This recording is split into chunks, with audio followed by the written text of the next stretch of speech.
Hello, and welcome to Meet Your Next Best Hire, a podcast featuring and highlighting top industry real estate leaders looking to land their next venture in the job marketplace. I'm Sandy Gorie, your host. With over a decade of real estate executive search and recruiting experience, and the founder of Gorie Executive Recruiting and Leaders on Deck, I've had the unique privilege of partnering with top real estate firms to recruit and place high-level leaders across the country. In this podcast, we will have the amazing opportunity to hear top real estate industry leaders sharing their career stories, leadership and management style, and ultimately what they're known for in their craft. I can't wait to dive in and connect you with the best talent in the marketplace. Let's dive in together. Hey everybody, I am so excited to share with you today somebody that our team here at Gorie has had the privilege to get to know through this journey. And she is one of the best inside the real estate industry. And we're actually going to have the opportunity to hear from her perspective, her voice of what she's looking for in landing her next venture. Today, we have Sandy Gorie with us. She is a vice president of operations and marketing. She has been a part of so many different verticals of real estate. And so we're going to be diving into what employers ultimately want to know is who you are, your leadership management style, and what do you bring to the table. So we're going to just jump right in. Sandy, thank you so much for being on the show, Meet Your Next Best Hire with Sandy Gorie. I'm so glad that we have you here today. Thank you, Kelsey. It's really fun to be here. I appreciate it. Yes. So we're going to just dive right in. So ultimately, how did you get into the industry? Can you walk us through at a high level and what ultimately made you decide, I'm going to stick with this? Crazy story. It's not, high level. It's really kind of funny. I had just gotten married and I had left my social work position because it was very depressing at the time. And my husband and I, we had just moved into a high rise. It was 1,000 units in the city in Cleveland, Ohio. And I was doing my laundry, unemployed. I'm doing my laundry in the morning, no big deal. And the general manager was in there talking to somebody. He said, "Hey, what do you think of this laundry room?" And I was like, "Really?" And I proceeded to tell him everything I would change. And he laughed and he gave me his card. And he said, "Hey, if you're ever looking for a job, call me." Wow. So I brought my laundry up to my apartment. I called my mother-in-law and I told her what happened. She's like, "Well, hang up and call the guy." I hung up and called the guy. And I immediately went down and met his right-hand man, her name was Kathy Kuhn. She was the GM at the time. And she was not happy about him escorting this person into her office. But I'll tell you what, it took us about 5 minutes to connect. And she was my mentor for 21 years. Wow. So that was with us in residential. Cool. Yeah. And it was, I learned everything working for equity, from the bottom rung up to lots of hats. Awesome. So that's essentially where you started your journey with equity residential. It was cool. Property at the time. So they only had 8,000 units. And when I left 21 years later, I think we were at 246,000, something like that. Wow. Awesome. No, it's so funny how all of our stories have a different purpose and it's usually unintentional, like how most of us landed in here, because when you go to college, there's not really a whole department that really allows people to understand that there's so much opportunity for growth in the sector. People tend to often think, I know I did, that it's just buying and selling houses. But real estate is so much more diverse and complex. And kind of back to your point of you met them 5 minutes in, you were like, wow, there's alignment there. And that's a testament to you. And at least what we've been able to experience here at Gorie is your personality and that magnetic draw that you have with people. And so that kind of leads into my next question is, how would you describe and share with us, what are you known for in your craft? What is it that's your stamp? I think over time is one, because I'm a curious person, I'm always very adaptable to learn. So just from my whole equity stint to start with, I wore lots of hats and I didn't know what all those roles were. They hired me as a marketing director. I didn't even know what that was. I'm like, well, okay, that's great. What am I going to do?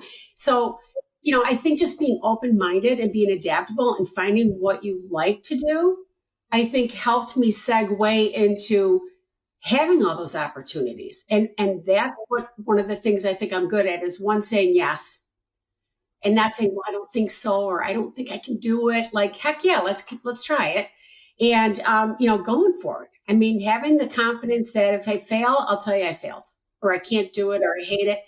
And I just love people. And so it's a kind of business where you jump in, and if you're adaptable and you love people and you love to problem solve, I am definitely the problem solver, oftentimes being shoveled a challenge. Well, give that to Sandy. She'll let her take a look at it.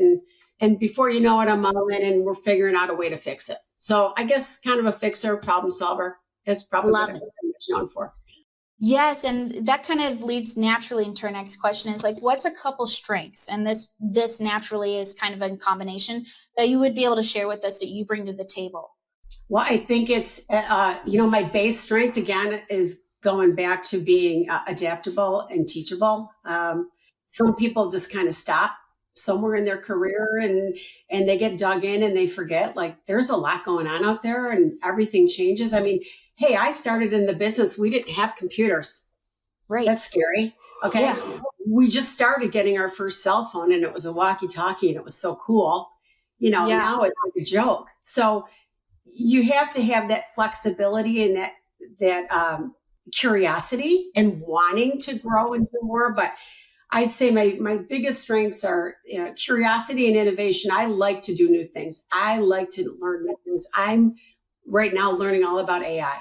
I was messing with it all last year, but there's just so much that's changing on a daily basis. I'm just infatuated with it, honestly. How do we use it and capture it and use it for our own good? So that the other thing I'm going to say, because I've had people provide feedback to me when I've been through leadership courses, is bold. Being bold, not necessarily rude, but having the confidence enough to be bold, but also have the humility too. And I think that is something you grow into as you mature. It's something that you learn from your mentors, from taking leadership courses, reading leadership books. I think that's critical, is to never really stop learning. And one of the other things I love is I love working with people. And so when I have a diverse team, like my last position, I had many departments and they were all there when I joined. And so, they're kind of like, who are you? And getting to know people where they're at and asking them to share their expertise and actually wanting to learn from them, it's critical. You got to get buy-in from people. And so I think that's a critical skill, is to be able to be a good listener without telling them, oh, well, that you're not going to do it that way. You're going to do it my way now. No, work together on how to you're not just talking at them, you're coming alongside them and really finding that alignment. So it's like, you got to build trust and you have to show that you really ultimately are like, you genuinely care about their development. And I also think for the other side of the table is, I'm a big believer in you take accountability for your own growth. Sometimes you have the right mentors at the right time, but some of the best mentors out there are waiting for you as the student to show up and learn. I mean, that's essentially how I think most executives like you grow through that time, is that one trait is that ultimately you continuously be a student and you lean and learn into everybody around you, no matter what hierarchy. It doesn't really matter when it comes to that. It's just really back to your bold comment. I think in marketing and operations, I mean, if you don't have that, you don't want somebody who's just watching everybody else go out and build it, and then you come behind them and say, well, let's play safe. What I love about you and just what you bring to the table that's unique is that you're like, yeah, everybody's doing that, but let's go over here and let's go build something even better, so that you are that leading trailblazer. And I think that is a huge value add that you bring to the table, Sandy. Thank you, Kelsey. I appreciate that comment. Yes. And that kind of leads, and let's move into our last big question is, how would you describe your leadership management style and how has that impacted the bottom line? I think my biggest score and what I appreciate of myself, and this is through learning, is the collaboration piece. I want to listen, I want to learn, but I don't want to do it alone. I'm not good at, you do this, you do this, you do this. Now, I can do that after we've worked together to design the strategy. Okay, what does the process look like? then I can be pretty good at that. I can wrangle everybody together and get the buy-in, but we all have to be heard first. So I would say the collaboration is pretty critical to get everyone's buy-in. And again, like you were saying before, the trust. If we don't have the trust, no one's buying into what we're talking about. So I need to get the crew to all buy in, and then we can set up goals. What's achievable? Is it achievable? Getting everybody to just agree, kind of like watching a football team, right?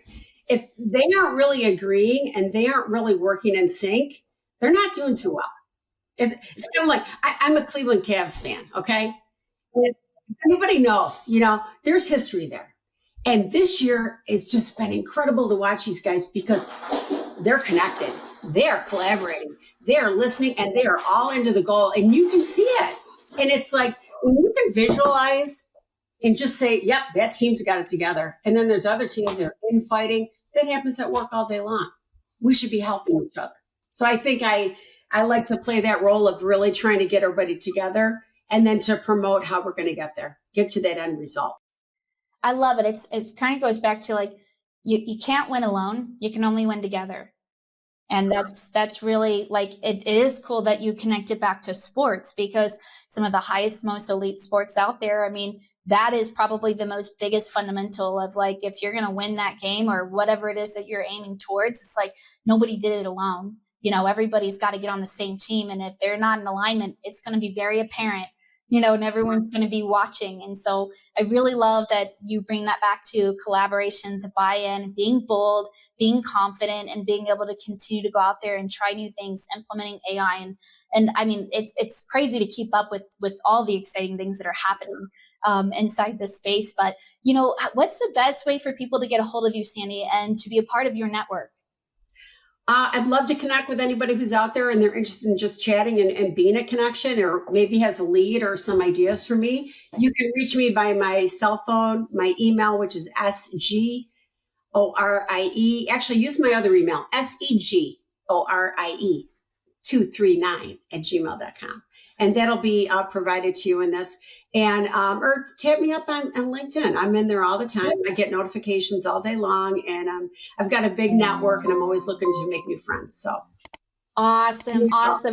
Well, everybody, you heard it from Sandy. If you don't know her, you're going to want to know her. She is looking for her next best opportunity in the marketplace. She has so much experience, and honestly, she has some of the most, I've not seen somebody have this strong of tenure in a long time. And that says so much about her. When she goes all in, she's all in. And so you're going to want to get to know her. So please reach out. And we're so excited to have you on the show, Sandy. Thank you for being with us. Thank you, Kelsey. It's great to see you. Appreciate it. Bye. Thanks again for listening and sharing your time with us on the show, Meet Your Next Best Hire. I hope you enjoyed listening to and learning from another incredible leader our industry is so fortunate to have in the real estate space. If you're a high-level leader within the diverse real estate industry and looking to land your next best venture and would love to share your story from your own voice and perspective, then be sure to check out our firm at Gorie Executive Recruiting and Leaders on Deck via GorieExecutive.com. Our mission is to continue to be trailblazers within the recruitment space and bring meaningful leaders to the forefront to drive growth and empower people. If you enjoyed this session, please like, comment, and subscribe to support us and our partners at Multifamily Media Network. Stay tuned and come join us on our journey.